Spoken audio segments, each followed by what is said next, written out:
There's a key passage in the account of Gideon's life. In chapter 7, when God starts to whittle down Gideon's forces.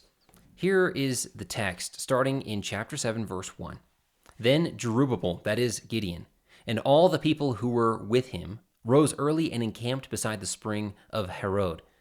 And the camp of Midian was north of them by the hill of Moreh in the valley.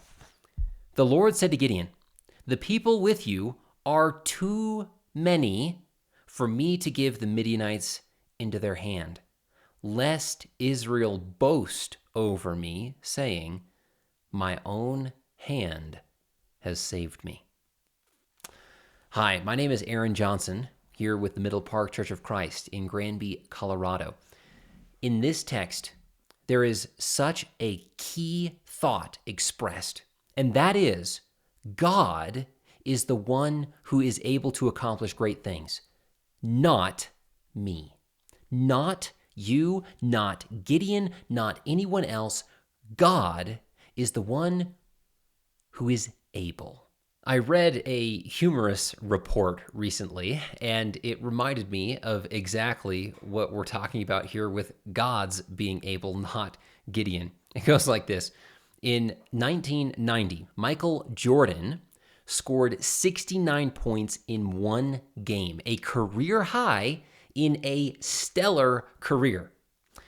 The same night, his rookie teammate, Stacey King, came in late in the game and hit a single free throw.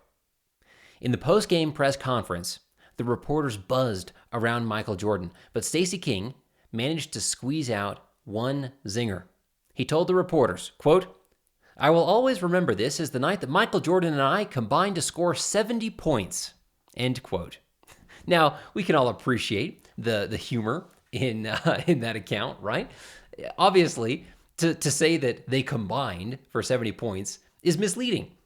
Michael Jordan scored 69 of them. Stacey King just hit a single free throw. But that's the temptation for you and I, to attribute God's work to our own ability, when in fact it is God who is the one who is able, not you and I.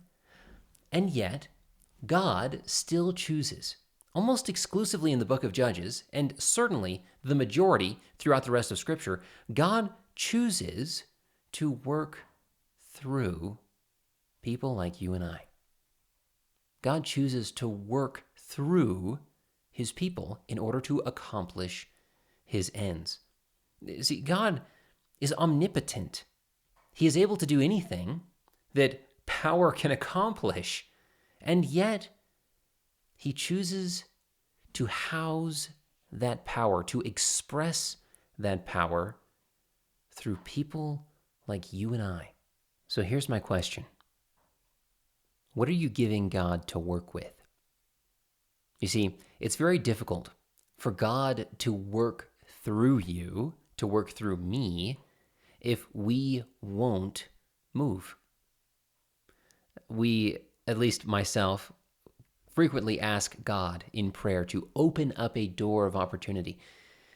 You know how useful a door of opportunity is to someone who isn't moving? It's useless. All the doors in the world could be open, but you won't move.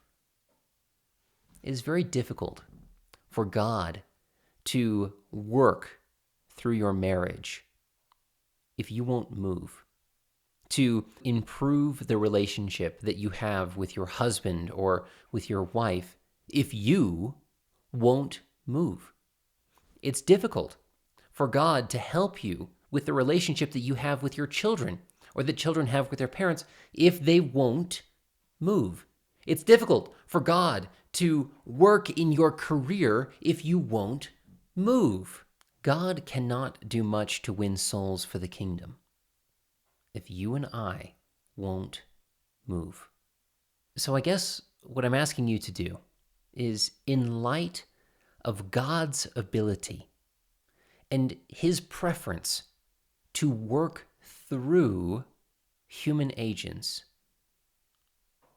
won't you move? Won't you get to work and allow God to work powerfully through you.